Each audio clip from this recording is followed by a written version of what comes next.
Hi, this is Yvonne Teoh Bource from Connect Soul with your weekly soul wisdom for the week of April 23rd, 2018. So today I wanted to talk about emotions. Now I used to have a very analytical mind. So when I asked myself questions, I would look for an explanation that was physical or it was scientific, or there had to be a kind of proof about it. But these days, I interpret my world and the world around me through the energies that I feel. So when I'm going to talk about emotions today, I'm going to address them from that perspective, from the perspective of the energy of emotions and how they affect our life, and how we can, when we understand what emotions really are energetically, we can get a handle on them and we can change our state, our emotional state. And I always think that, knowledge is power. So when I decided that I would talk about emotions, I did a little bit of research and I was looking at what other people were saying about emotions. And all that I could find was people talking about the brain and what an emotion did to the limbic brain and what it did to the dopamine and how, all the scientific stuff, which of course is really important to know because we all know that our thoughts and our emotions affect the chemistry of our body. And so, yes, it is absolutely vital. But there's lots of information about that. But what I want to talk about today is really nothing to do with that. My question usually is to me is, why is it so? And so my question about emotions was, why do we have them? Now, we all know what causes an emotion, right? We have thought that creates a feeling, which is the emotion, and we usually respond or react to that feeling, that emotion. And that's how it works in the short term. But why is it necessary? Why do we have to have emotions? What's important about it? As an energetic being, if I see myself as energy first and physical second, then why did my energy self need to create a physical body that had to have emotions? It has to have a purpose. It has to have a beneficial purpose. Otherwise, we wouldn't have it. And so I remember one of the emotions that comes up quite frequently that we're all taught we ought to suppress, and that is the emotion of anger. And you all know that when we feel angry, we want to hit something, we want to punch something, we want to yell something, it's a really, really strong emotion that wants to break out. And so I looked at that and I thought, well, why do we have anger? What is it, a beneficial reason for having anger? And what I learned about that was that anger it's nothing to do with having to vent our, discomfort. I mean, it feels good when we do it. But what anger is really about, it's a messenger. When we feel an emotion, it is actually a language. Emotions are a language. Well, let's just finish with anger before I go into the broader statement of emotion.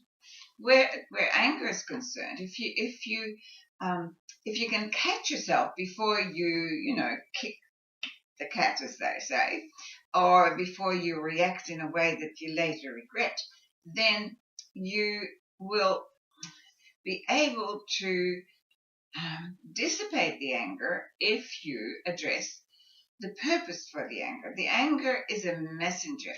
Now, anger is always a messenger for control.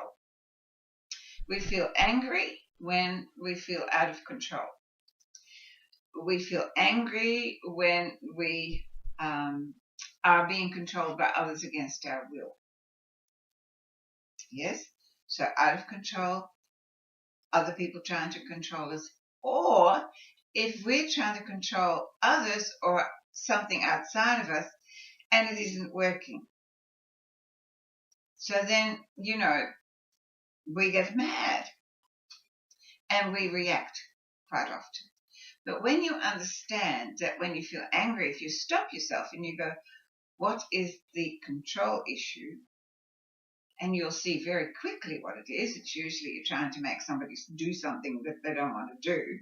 That makes you angry. Or someone's trying to make you do something that you don't want to do. That makes you angry. Or you feel lost, out of control, without guidance, and that makes you angry, right? Those things come up. You get frustrated when okay. So understanding that emotion actually is sending you a message, you can go, well, what's the control issue? And if you then deal with the control issue and make decisions about that, the anger dissipates. So if you feel out of control, ask for some guidance, ask for some help. Right? How hard is that? Very hard. Most people find it difficult to own up that they feel out of control because we have this ridiculous idea that we've always got to be in control. Well, I can tell you, I'm not. And so it was a big lesson I had to learn to ask for help when I needed it.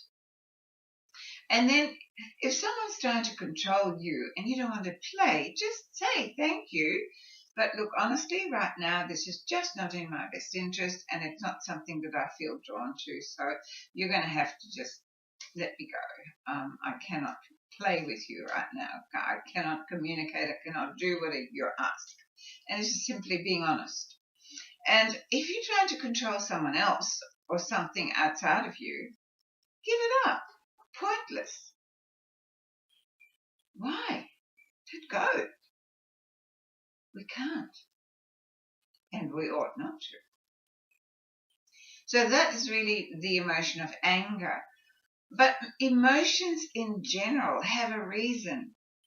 So imagine, okay, so we are pure energy that is just about to incarnate into this really dense physicality, right?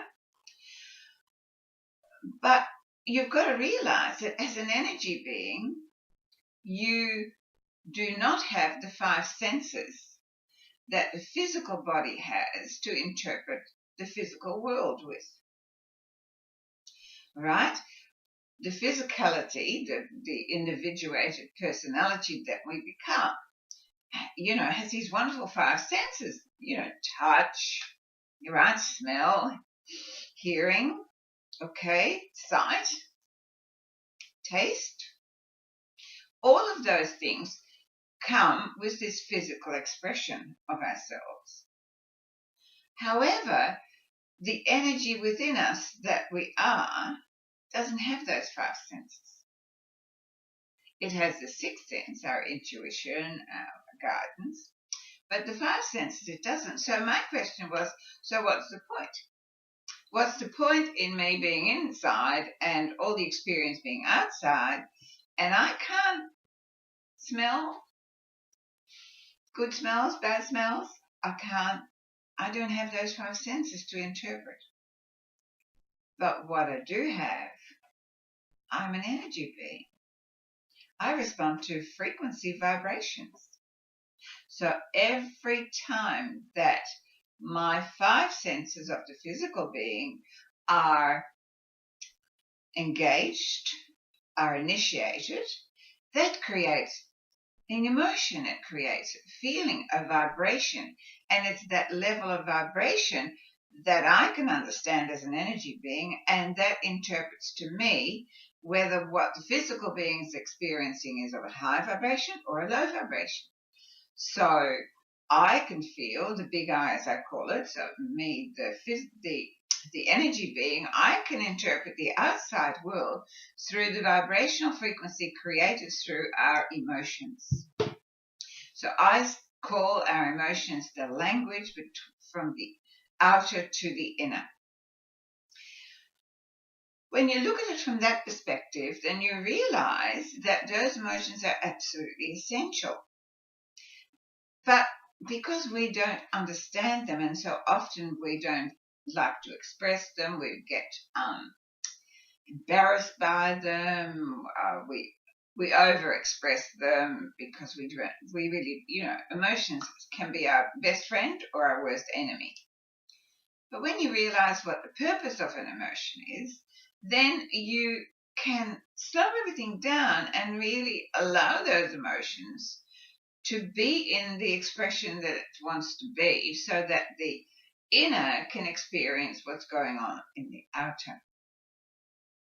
And it's such a wonderful, wonderful measuring device. If my emotions don't feel good, is it good for me? No. What caused the emotion? Okay, a thought. The thought creates the feeling, creates a vibrational frequency we call emotion, which then affects our brain and eventually our physical body.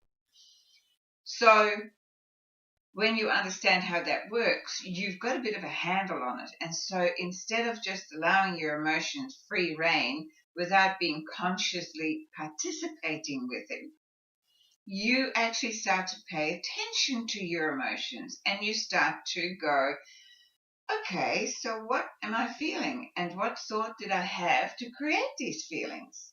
And the thought usually comes from an experience from the past. We predict what we think is going to happen. We tell stories inside about what may happen or what could happen or what did happen.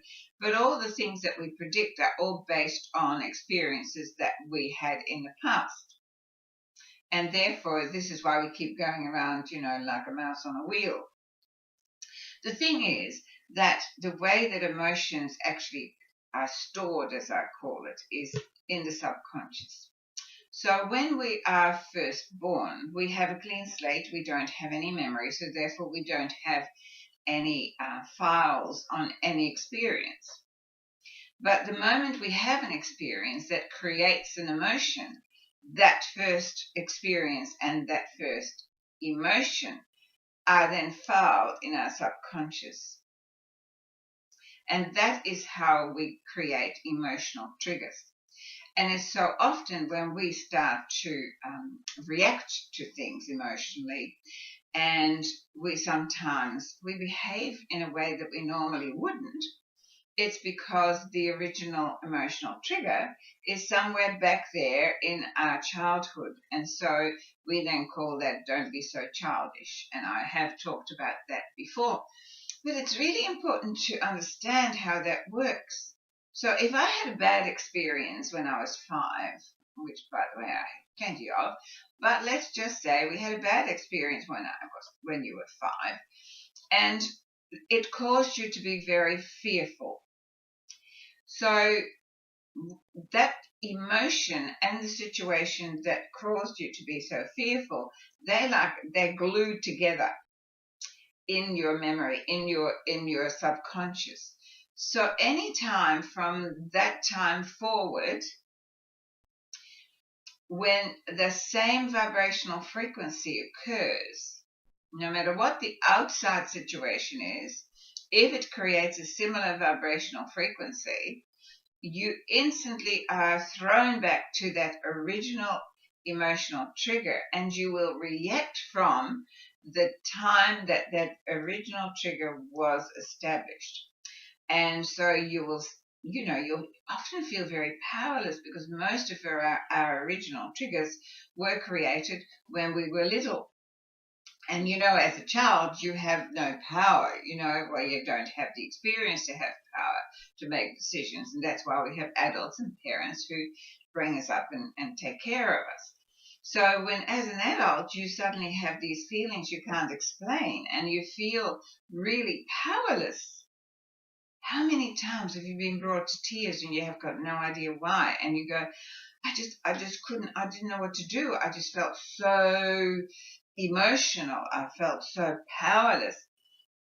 my question always is, how old did that feeling, how old did you feel in that moment, that emotion, how old was it? And it's always very, very young. So how does that help us? Well, it helps us because we can look at our emotions differently. We can look at our emotions and go, I need to learn to be honest with my emotions. I need to feel free to express my emotions. To me first and to others. We are so guarded, we guard ourselves against pain. And we don't express how we feel, and we swallow that. What do you think happens to the energy of that unexpressed emotion? It gets stored somewhere in your body, in cells, and then years later you get a lump here, or you get a cough there, or you get something. They're all stored emotions that weren't expressed. One of the most important things for us to have is emotional health. We spend so much time on what to eat, and to have enough rest,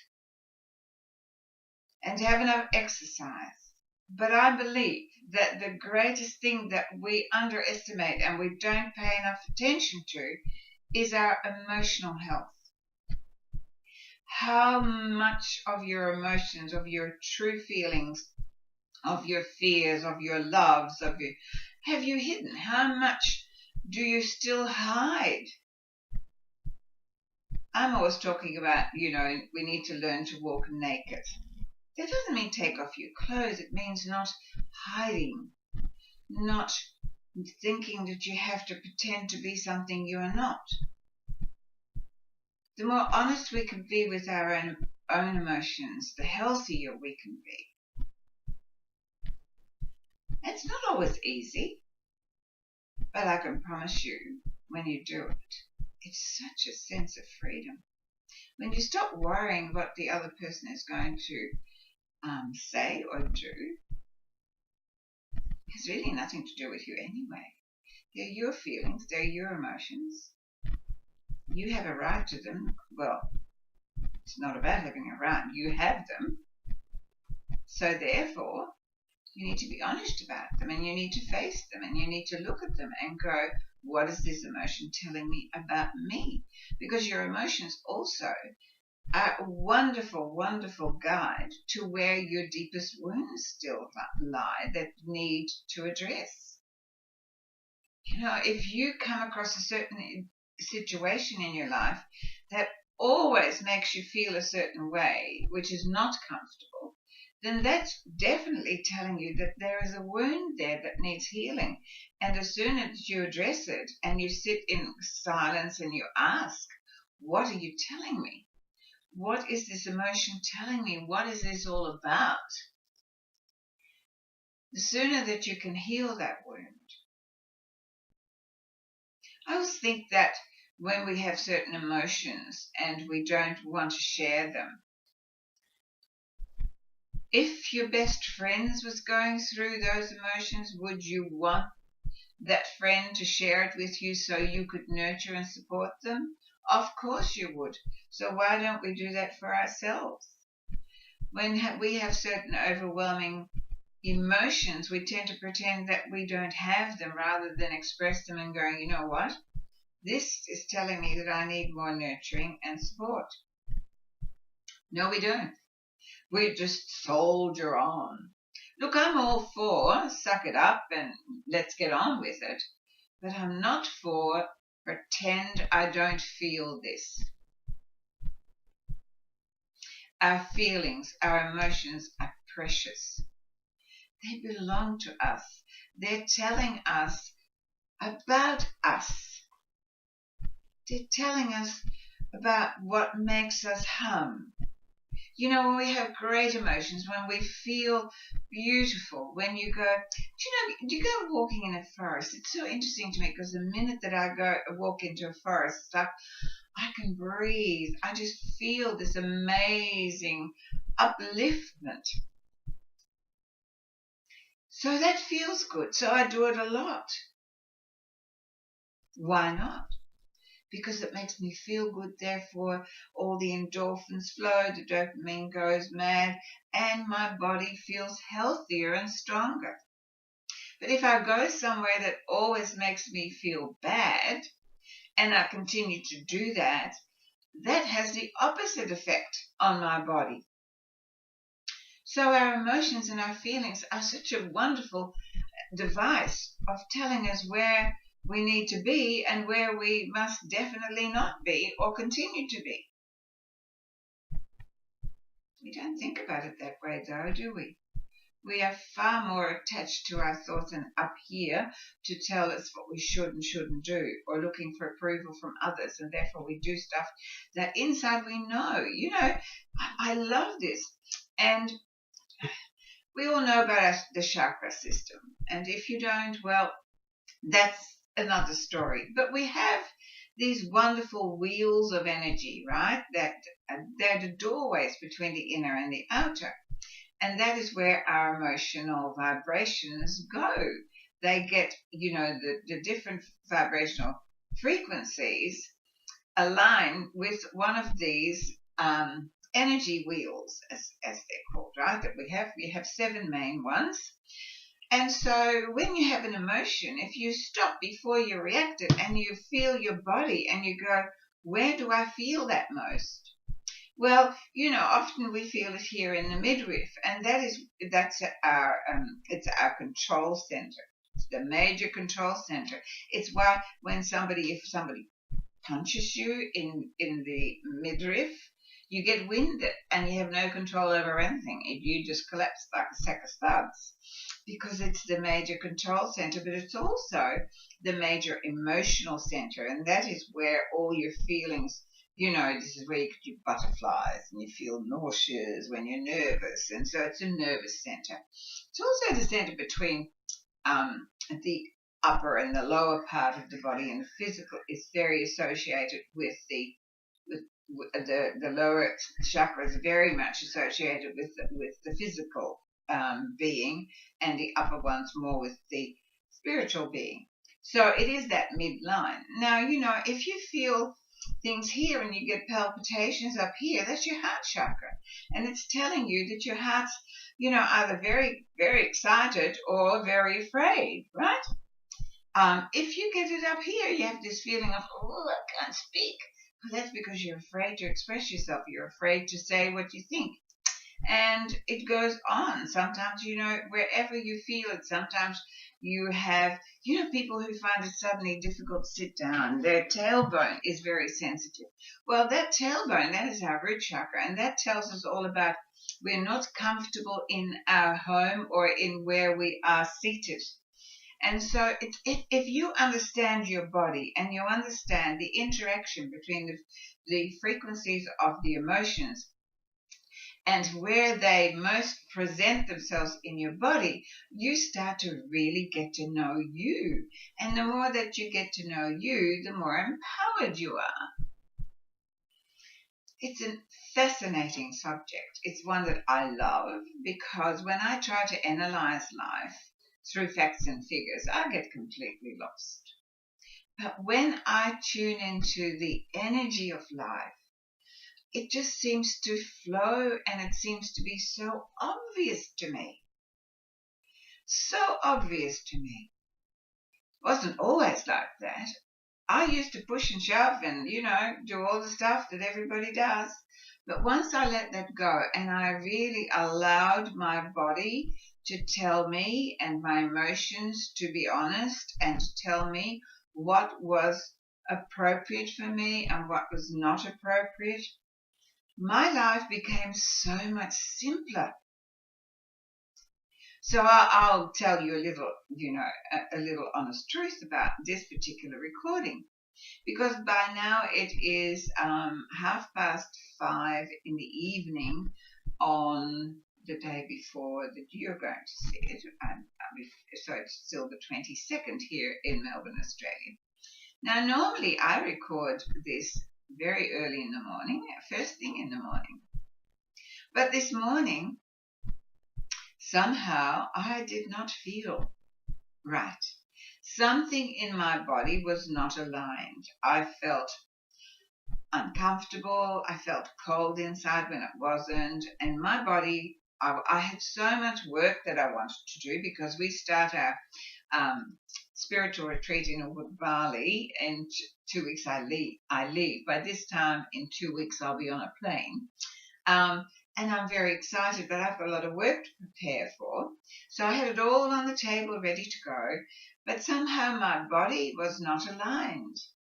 I just didn't feel like sitting here and chatting to you. And so, as a matter of fact, I looked at it and I thought, you know what? I won't. I will go and nurture my body. It wanted me to take a day off. So my table is still strewn with papers and I haven't done anything. I spent the whole day relaxing and doing some knitting and watching some television, drinking copious amounts of tea, until all of a sudden everything seemed to come into alignment. I got up and I went, there I am. But if I had not given myself that time, I would have just had to struggle. And I gave up struggle a long time ago. I'm much more kind to myself these days. So when my body is out of alignment, when I'm aware and I emotionally am not stable, I am vibrationally not aligned, then I step back and I give myself time. We need to learn to do that. We need to learn much more about ourselves and much less about other people and stuff out there. Because when we learn how we operate and what makes us, tick and be in harmony, that is when we become aligned with the universe, when we become aligned with nature.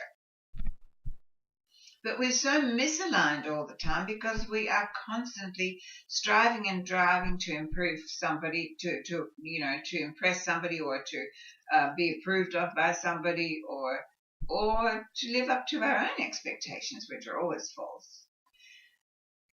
And we miss it. We miss the alignment of life itself. Life flows. Why not flow with it? That's my question. So I'd like you to spend some time really becoming very familiar with your emotions.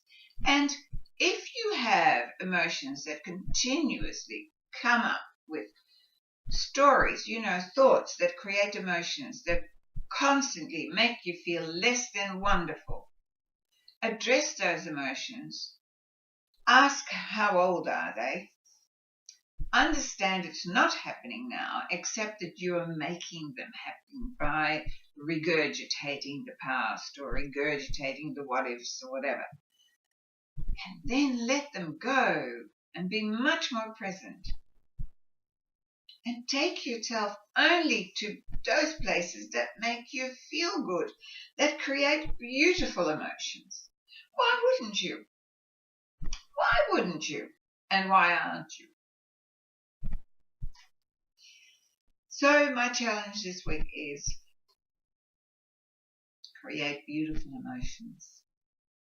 I had a very dear friend who passed a couple of years ago, and he knew that his life was limited. And he decided that he would spend some really quality time with his family because he felt he hadn't done enough of that. And he used to say over and over again, every time he went to do something that he really liked, that was usually spoiling somebody, he would say, I'm creating beautiful memories. And he did. He left behind beautiful memories for everybody who knew him. And why would we not create beautiful memories? Well, we need to do that through having beautiful emotions, and that means that we do what feels good. It's such a good barometer.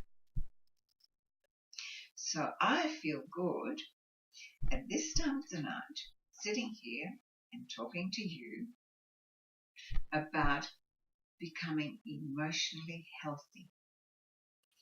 And it has nothing to do with the scientific explanation of emotions. It has everything to do with the energetic effect of emotions on your life. I don't know if you've ever thought of it this way, but I hope I've given you something to think about and to feel about.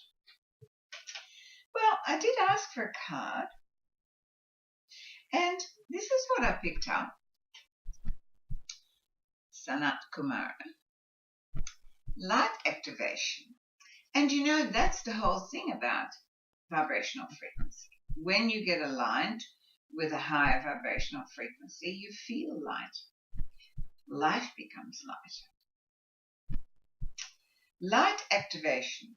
So the more honest you are with your emotions and the more you allow them to be what they need to be and heal the wounds of the old store ones by knowing it's not happening now, and you have the capacity to choose your thoughts, to choose your, and that automatically it chooses your emotions, and to choose your stories.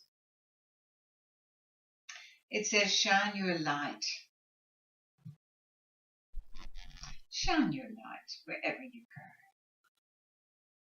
Your internal guidance is coming through loud and clear.